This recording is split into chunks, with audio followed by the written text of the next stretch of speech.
Hello everyone, welcome to the EPG Pathshala. I am Asha Banu, a faculty with the Center for Health and Mental Health School of Social Work, Tata Institute of Social Sciences. Right now, we are going to look at the module Mental Health Concern Across Lifespan with specific reference to children and adolescents. The course objectives would be to understand the significance of child and adolescent mental health, to understand the various determinants influencing mental health of children and adolescents, to understand the risk protective factor and resilience and its relationship to children and adolescent mental health. According to Article 24 of the United Nations Convention on the Rights of the Child, health is the basis of a good quality of life, and mental health is of overriding importance in this. So it's necessary to invest in children and adolescent mental health. This module will take you through to understand what are the determinants in current context, and as mental health practitioners and social workers, what are the interventions that we can evolve in certain contexts to promote mental health and well-being of children. Significance of child and adolescent mental health. World Health Organization fact file estimates globally around 20% of children and adolescents have mental health problem, and about half of the mental health disorders start from the age of below 14. Report emphasizes that suicide is the second leading cause of death in the age group of 15 to 29. Mental health disorders and substance abuse are one of the main causes of disability worldwide among this particular age group. Natural calamities, disasters, riots, domestic violence, physical and mental abuse, poverty, broken family have significant impact on the child and adolescent mental health, which are often found in the low and middle income countries, including India. So this slide emphasizes stating the statistics of children and adolescents between this particular age group and their vulnerability because of varied reasons. It's important for mental health practitioners to focus on the early phase of the lifespan development. According to the recent report by Indian Council of Medical Research, revealed that 12% of children between 4 to 16 years suffering from psychiatric disorders. Adding to this, World Health Organization report highlights highest percentage of adolescents age group below 19 have the least mental health resources and services, getting at the low and middle income countries. Because of the taboo associated with mental distress and illness, and because of the misconceptions about mental illness and behavioral problems, parents do not access healthcare services. Misunderstanding, discrimination and stigma attached to mental disorder with children and adolescents need highest concern. These age group are the least capable of advocating for themselves. The stigma and discrimination includes bias, stereotyping, embarrassment, anger and rejection or avoidance. This may cause serious emergencies in the development of children and adolescents and even during their later lifespan. Now let's look what are the determinants and influences of child and adolescent mental health. As in all, as of all the social problems, everything boils down to poverty. Here also, it's the economic influences plays the major role. The State of the World's Children report estimated that there are 1 billion children worldwide living in poverty, with some regions having a higher incidence than others. Children living in difficult context and living in poverty are highly vulnerable to mental health concerns because of their lack of access to amenities and basic facilities, including the basic needs in the hierarchy of needs in terms of water, food and shelter. Education is one other major determinant. While informal education in family and community contexts promote mental health, it is widely recognized that lack of participation in formal education is associated with a whole range of poorer outcomes, including poorer mental health. So, one hand, we always talk about the informal knowledge being passed from one generation to the other, but there is also evidence which indicates the formal education becomes a key indicator to better mental health. So these two are really interrelated, the economic influence and education. And if I have to put it together, how poverty influences multiple facets. Because of poverty, children will suffer malnutrition. Because of malnutrition, there is abnormal, not abnormal, but then definitely there is going to be a, a lesser functioning of their cognition. And poverty results in child labor. Child labor results in low self-esteem and problems related to self-identity and self-concept. Poverty and living in vulnerable contexts leads to sexual abuse of children. We have seen how child sexual abuse is on the rise, and how documents have indicated street children are going through sexual abuse. The incidences are going up, and then also poverty results in school dropout. We see, we have seen number of reports from both rural and urban contexts, how by the age of 12 or 13, children are forced to drop out of schools because of responsibilities at home, or because they have to start earning, earning for sustaining their families. The next key determinant is social and family structure, which is very significant for mental health. And we also have seen Bowlby's attachment theory, which supports this. In the earlier phase, children require that nurturing and safe environment for a better mental health then and later. So social and family structures change for varied reasons. Children have lost their parents for wars, riots, disasters, or where parents have been living separately because of marital discard. Considering all of this, the resilience literature shows many children do maintain positive health in difficult family circumstances, in part because protective factors can be identified. While we are still discussing about the determinants, and will continue to discuss the determinants, I have put this interlude to talk about children in difficult contexts where the risk factors are high. It is important for social work practitioners to evolve protective factors to balance the risk factors. And literature has shown definitely children can maintain positive health if protective factors and protective mechanisms are put in place. The next important construct or determinant we can discuss is gender. Different patterns of socialization for boys and girls can impact on various indicators of mental health, such as self-esteem, identity, resilience, and empowerment.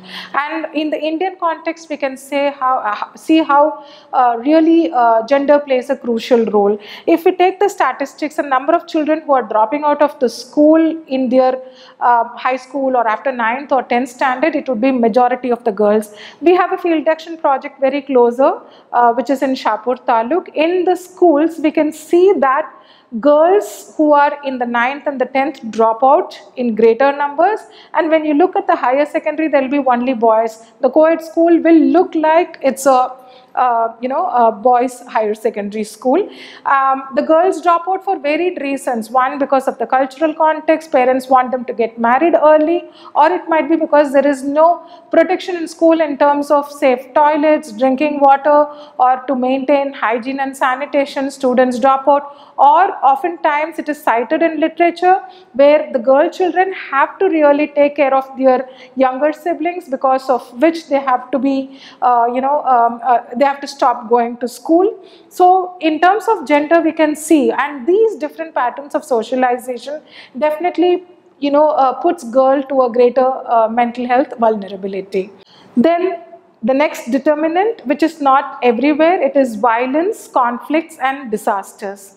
And this also has a greater impact, and this also sometimes have a gender differential. The other significant determinant which I have to talk in detail is physical environmental influences.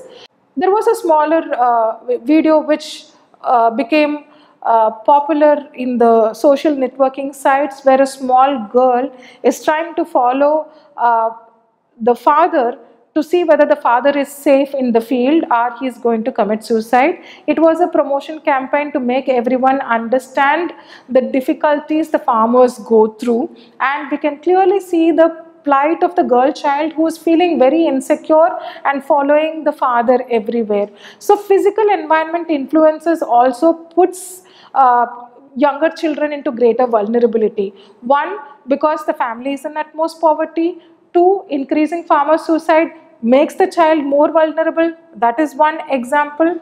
And in terms of droughts, the child is expected to walk kilometers to fetch water. I have enough, photographs to say, and narratives to say how the girl child suffers a lot in summers by supporting the mother by fetching water. So the physical environmental influences also definitely influence the mental health of children, and particularly girl child, because water and women are all the time connected, while the boys have the adequate time to focus and channelize their energies in school and studies or doing diploma programs or even engaging in play. You see the girl child taking care of the responsibilities of the household and doing the adult jobs of the family, which restricts the child from the right to play and being on her own.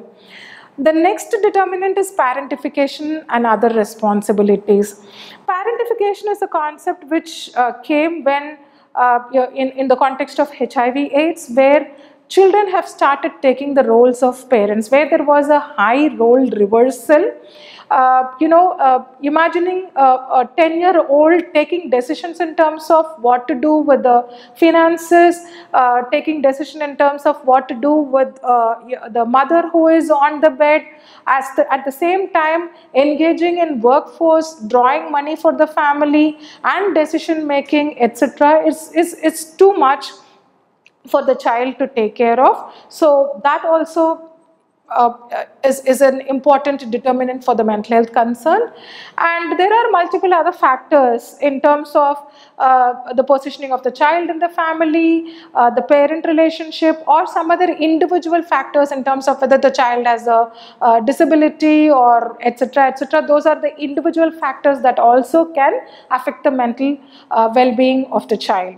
So in a nutshell, if I have to put it, the determinants operate at differing levels.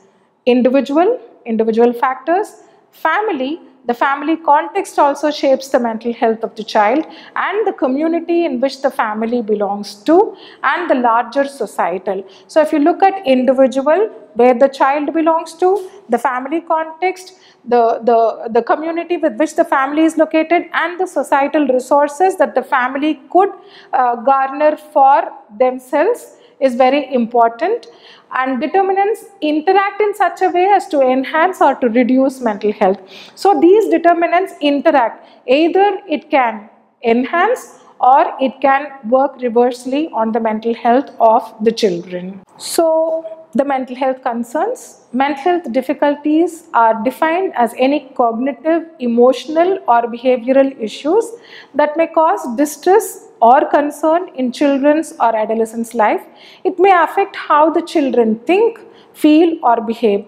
This is often happening in their normal life, whereas mental health disorder refers it as a condition in which children and adolescents experience severe and negative impact on their capacities to perform at home, school and other related situations.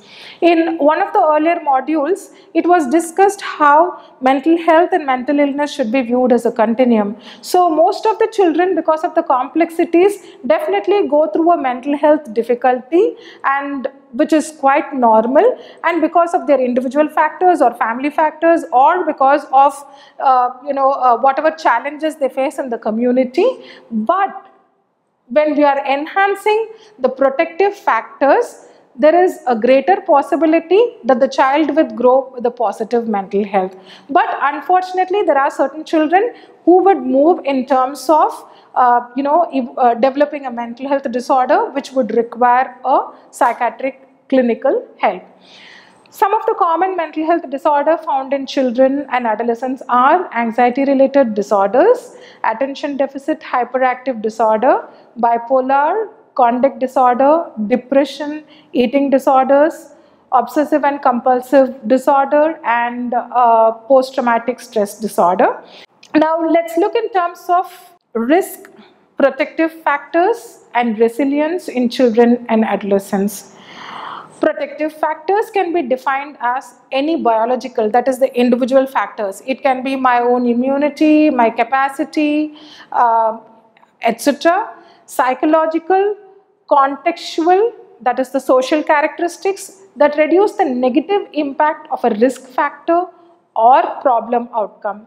For example, a child or adolescent with high self-esteem or optimistic outlook may be able to recover from a difficult situation. So when we look in terms of working with children, there are set of risk factors, but there are also set of protective factors. So, like children in orphanages, not having parents definitely is a risk factor, but at the same time, in terms of creating an environment where the adult care, concern, and nurturing is provided for the child, that becomes a protective factor. Risk factor defined as biological, psychological, contextual characteristics that precedes and associated with higher likelihood of problem outcome. For example, peer rejection or bullying may cause severe behavioral disorder. Now, resilience. Resilience is the ability to challenge the adversity and build up the courage to face difficulties in life. The presence of risk and protective factors in the child's everyday life is determining the resilience capacity of the child. So while we are working with children, it is really essential to see how to balance. Everyone would be vulnerable to risk factors, but how we can choose certain contexts to promote protective factors and work towards building resilience in a child is critical. Now, prevention and promotion in child and adolescent mental health. As we have understood, not all children are free of distress. Everyone is going through risk irrespective of the class and the context they belong to. And not all the child is going to school to have school as a context, because most often when we talk about child and adolescent mental health, immediately the next intervention that comes to mind is school mental health interventions. The school mental health interventions are so important, but not all the children are located in schools. So we have to be really creative and innovative in evolving interventions in diverse contexts for promoting children and adolescent mental health. Mental health promotion is any action taken to maximize health and well-being among populations and individuals. And prevention of mental health difficulties refer to interventions that occur before the initial onset of a disorder to prevent its development. Early intervention comprises interventions that are appropriate for and specifically target people displaying the early signs and symptoms of a mental health problem or mental disorder. For each of it, I want to give example. When I was preparing for the class, I went through a module by a faculty from NIMHANS, which talks about mental health promotion amongst adolescent girls. Taking gender as a determinant, that particular module is focusing on mental health promotion of adolescents. The module's name is Mental Health of Girls Growing Up. In short form, the acronym is MOGU. So it is important for people who are working on or specifically with concerns of adolescents, it's important to go through this particular work by a faculty in NIMHANS. So that is basically focusing on mental health promotion. It is basically focusing on maximizing health and well-being of the larger adolescent population. The prevention of mental health difficulties refer to intervention that occur before the initial onset. So basically here there is an identification that might be this population is vulnerable. The example I would want to cite is our own field action project, which is working with children and adolescents who are visiting the family court for the counseling process when their parents are going through divorce. It's a very difficult scenario where the children is expecting to choose between the parents, as well as they go through emotional turbulence around that particular period. So there is a setting by our field action project, where they focus on creating protective mechanisms for children who are going through the crisis of parents splitting because of a legal process. Early intervention comprises interventions that are appropriate for and specifically target people displaying the early signs and symptoms. This would be when you're doing a universal approach or you're doing a prevention, definitely we would see people who are really in need of a mental health support, and that early referral can happen rather than wasting time and they become really symptomatic or they are losing out many productive days of their life. It is easier to do early referral, and the family is aware of how to handle the stress and the crisis with the child. While we spoke about these three levels of prevention, promotion, and early intervention, it is important to recognize the role of family and involvement of caregivers in the entire process. And the family is an important asset in promoting protective factors for children and adolescents. Now, there are a number of programs that we're focusing on family. There are also programs that's focusing particularly on children and creating a social capital. For example, we have seen Magic Bus working with children on a holistic development in Mumbai, where they use sports as a medium and work with the adolescents. There are certain organizations where they work with family and caregivers of children and adolescents. But if you look at whatever approach, they are somewhere focusing on promoting the protective factors. The next popular program which is cited, or there is funding through the district mental health program, is the school mental health program. And there are smaller initiatives by different schools. Recruitment of counselors is considered as promoting mental health program within the schools, and there are also large scale programs and international models are available. For example, there is a particular program called Kids Matter, because there is a greater emphasis by the Australian government to focus on mental health promotion and with the lifespan approach. And there is a program called Kids Matter, which operates in school, but operates in school with 4 different components, where they are working on the individual self of the child, where they focus on parents, and they are building a resilient community, school community, for the child to grow and evolve. And they also have early intervention, where if any child is identified with having difficulties and problems, would be referred for early intervention. So there are different international models as well as national models that focus on creating innovative models within schools. Even here, there was a private school which demonstrated a effective model to reach out to all the student population in the school. They have even evolved a manual highlighting the concerns which are very common amongst adolescents in their particular school. If we have to focus on child and adolescent mental health, it is also important to have effective parenting programs. Now, while we are talking about the mental health programs, we also have to see and see the different programs and how we can do like there is no separate mental health policy for adolescent and children.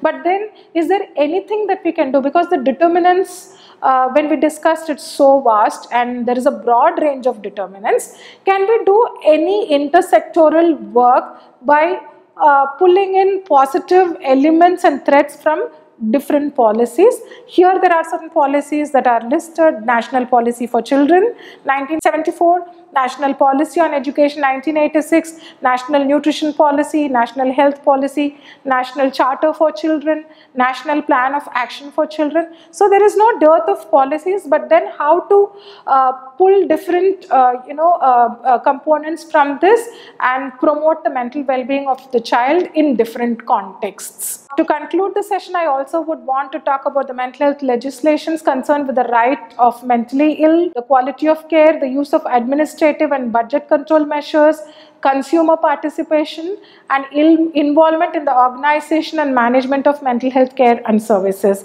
In India, there are few legislations which encompass aspect of mental health. Some of them are Narcotic Drugs and Psychotropic Substance Act 1985. I'm citing this as the first because addiction is really increasing and smoking is on the rise, and it's definitely a huge mental health concern. And Mental Health Act, now there is the new mental health care bill which has been passed in the Rajya Sabha. Rehabilitation Council of India Act 1992, Person with Disabilities, Equal Opportunities and Protection of Rights and Full Participation Act 1995, which would be very important to draw from there. Then Juvenile Justice Care and Protection Act. In fact, often I wonder, Care and Protection Act and the shelter homes. But then when students are placed there for fieldwork, they come back and say there is nothing like mental health within such spaces. So it's important for us to invest in such spaces to promote mental well-being. We have spaces, we have structures in place, but then integrating mental health within these spaces to promote child and adolescent mental health is critical. There are organizations which are doing that also. There is an organization called Shanved which is working in all these shelter spaces using dance movement therapy to promote well-being or to work on the trauma suffered by the children. But then we have to come up with a framework to work in all the spaces, which is coming under the Juvenile Justice Act 2000, promoting resilience of children and going out as responsible young adults to the larger society.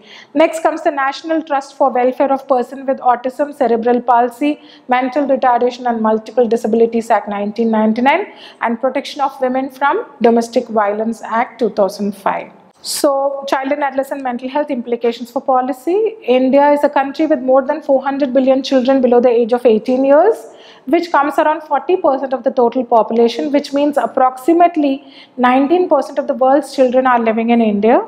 Children in India are confronting multifaceted problems from birth to the young adulthood, and it's getting extremely challenging day by day for the children, across sectors.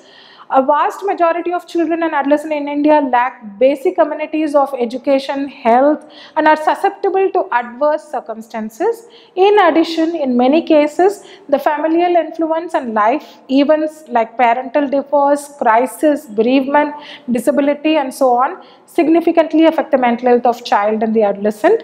These adverse events assume etiological importance, in particular socio-cultural context. Also, poor mental health and development concerns like lower educational achievements, substance abuse, and violence amongst younger people are strongly correlated.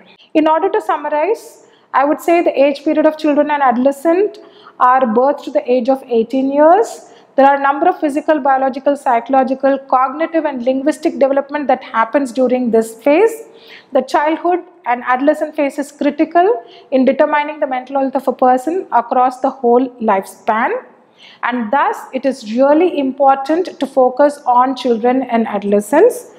The definition of child and adolescent mental health is the capacity to achieve and maintain optimal psychological functioning and well-being.